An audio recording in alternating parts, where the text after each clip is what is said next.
बिस्मिल्लाहिर्रहमानिर्रहीम। Welcome to my channel learn chemistry with SW।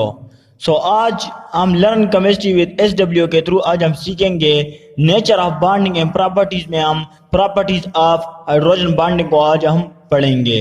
तो properties of hydrogen bonding में सबसे पहले जो हमारे पास प्रॉपर्टीज है वो है hydrogen bond is stronger than dipole forces but weaker then covalent bond.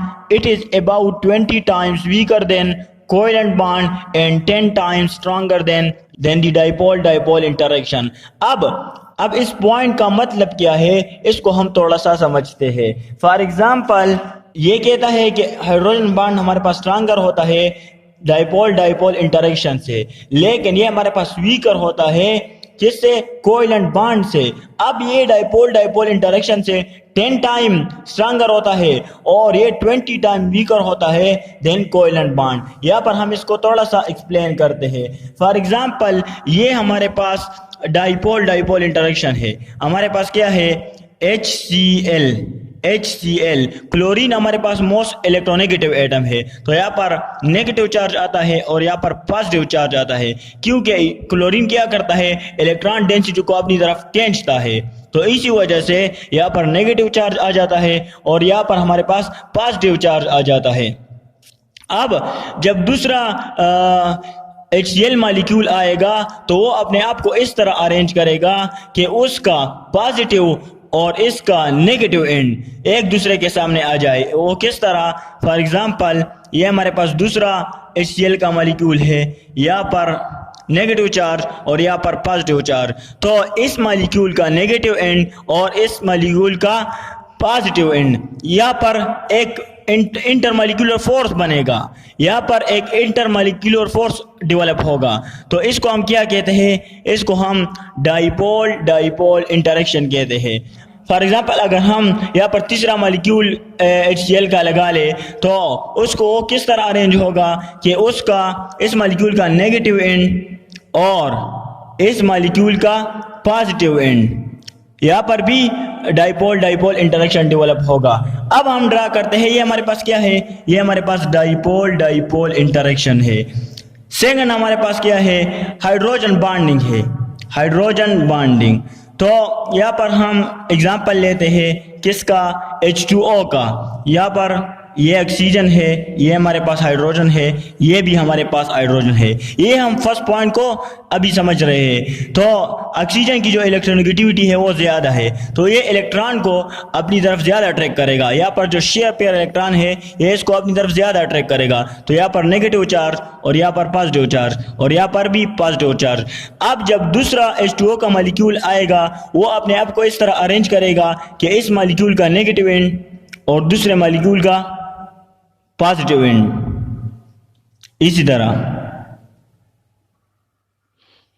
यहां पर नेगेटिव चार्ज और यहां पर पॉजिटिव चार्ज। तो यहां पर हमारे पास क्या होगा? एक इंटर मॉलिक्यूलर फोर्स बनेगा और इसको हम क्या कहते हैं? इसको हम हाइड्रोजन बॉन्डिंग कहते हैं। थर्ड हमारे पास है कोवेलेंट बॉन्ड। थर्ड हमारे पास क्या है? Covalent bond. तो कोवेलेंट बॉन्ड क्या होता है? शेयरिंग ऑफ इलेक्ट्रॉन की वजह से जो बॉन्ड बनता है उसको हम कोवेलेंट बॉन्ड कहते हैं। फॉर एग्जांपल हमारे पास H2 का मॉलिक्यूल है, तो हाइड्रोजन के आउटर मोस्ट शेल में एक इलेक्ट्रॉन होता है और इसको अपना आउटर मोस्ट शेल कंप्लीट करने के लिए एक इलेक्ट्रॉन और चाहिए। इसी तरह हमारे पास सेकंड हाइड्रोजन है, इसके आउटर मोस्ट शेल में भी एक इलेक्ट्रॉन होता है, इसको अपना आउटर मोस्ट शेल कंप्लीट करने के लिए एक और इलेक्ट्रॉन चाहिए। तो ये हाइड्रोजन क्या करेगा? ये भी अपना आउटर मोस्ट शेल का एक इलेक्ट्रॉन शेयर करेगा और ये हाइड्रोजन भी अपना आउटर मोस्ट शेल का एक इलेक्ट्रॉन शेयर करेगा और एज अ रिजल्ट हमारे पास कोवेलेंट बॉन्ड बन जाएगा। अब समझने की बात यहाँ पर यह है कि यहाँ पर हमने पॉइंट पढ़ा है कि हाइड्रोजन बॉन्ड स्ट्रॉन्गर होता है डाइपोल फोर्सेस से, और कितना स्ट्रॉन्गर होता है? 10 टाइम्स। और हाइड्रोजन बॉन्ड वीकर होता है कोवेलेंट बॉन्ड से, कितना वीकर होता है? 20 टाइम्स। यहाँ पर हम इस एग्जांपल को डिस्कस करते हैं। फॉर एग्जांपल हमारे पास क्या है? हाइड्रोजन बॉन्ड है, ये वाला बॉन्ड, यहाँ पर ये हाइड्रोजन बॉन्डिंग है हमारे पास। अब इस बॉन्ड को ब्रेक करने के लिए फॉर एग्जांपल हमारे पास 10 किलोजूल पर मोल एनर्जी रिक्वायर्ड है, किलोजूल पर मोल एनर्जी रिक्वायर्ड है इस बॉन्ड को ब्रेक करने के लिए। तो इस बॉन्ड को कोवेलेंट बॉन्ड को ब्रेक करने के लिए 20 kilo joule per means 30 kilo joule per mole energy required होगी। 30 kilo joule per mole energy required होगी, क्योंकि ये 20 टाइम्स स्ट्रांगर होता है देन हाइड्रोजन बॉन्डिंग। इसके अगेंस्ट अगर हम यहाँ पर देख ले डाइपोल इंटरेक्शन में, तो इसको ब्रेक करने के लिए just 1 kilo joule per mole energy required होगी। 1 kilo joule per mole energy required होगी। तो इसी वजह से हम कहते हैं कि हाइड्रोजन बॉन्ड हमारे पास स्ट्रांगर होता है डाइपोल इंटरेक्शन से, और हाइड्रोजन बॉन्ड हमारे पास वीकर होता है कोवेलेंट बॉन्ड से। अब हम डिस्कस करते हैं सेकंड पॉइंट को। सेकंड पॉइंट हमारे पास क्या है? Hydrogen bond is directional. अब इस पॉइंट का मतलब क्या है? हाइड्रोजन बॉन्ड हमारे पास डायरेक्शनल होता है। तो डायरेक्शनल का मतलब ये होता है कि फॉर एग्जांपल ये हमारे पास क्या है? H2O का मॉलिक्यूल है। H2O का मॉलिक्यूल है, तो ये इसकी डायरेक्शन क्या है? इसकी डायरेक्शन है फ्रॉम हाइड्रोजन टू ऑक्सीजन, यानी इसकी एक स्पेसिफिक डायरेक्शन है। इसकी एक स्पेसिफिक डायरेक्शन है, तो इसकी एक स्पेसिफिक हमारे पास ज्योमेट्री भी बनेगी। तो इस वजह से हम कहते हैं कि ये इसका स्पेसिफिक डायरेक्शन होगा।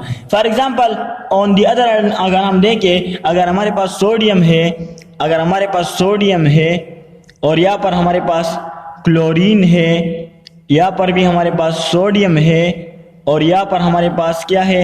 यहाँ पर हमारे पास क्लोरीन है, यहाँ पर भी हमारे पास क्लोरीन है और यहाँ पर भी हमारे पास क्लोरीन है।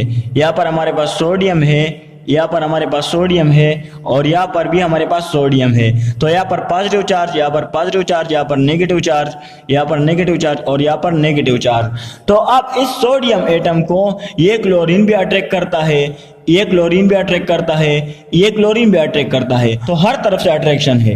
अब इसी तरह इस क्लोरीन को ये सोडियम भी अट्रैक्ट करता है, ये भी अट्रैक्ट करता है और ये भी अट्रैक्ट करता है, तो हर तरफ से अट्रैक्शन है। तो इसकी कोई स्पेसिफिक डायरेक्शन नहीं है। तो हम कहते हैं कि आयनिक कंपाउंड हमारे पास नॉन डायरेक्शनल होता है और हाइड्रोजन बॉन्डिंग हमारे पास डायरेक्शनल होती है। तो इस पॉइंट का हमारे पास मतलब ये है, hydrogen bond forms long chains and help in the formation of network of molecule. Hydrogen bond की वजह से हमारे पास लॉन्ग मॉलिक्यूल बनते हैं, यानी नेटवर्क ऑफ मॉलिक्यूल हमारे पास किसकी वजह से बनते हैं? हाइड्रोजन बॉन्ड की वजह से। तो ये हमारे पास हो गया properties of hydrogen bonding. Okay, thanks.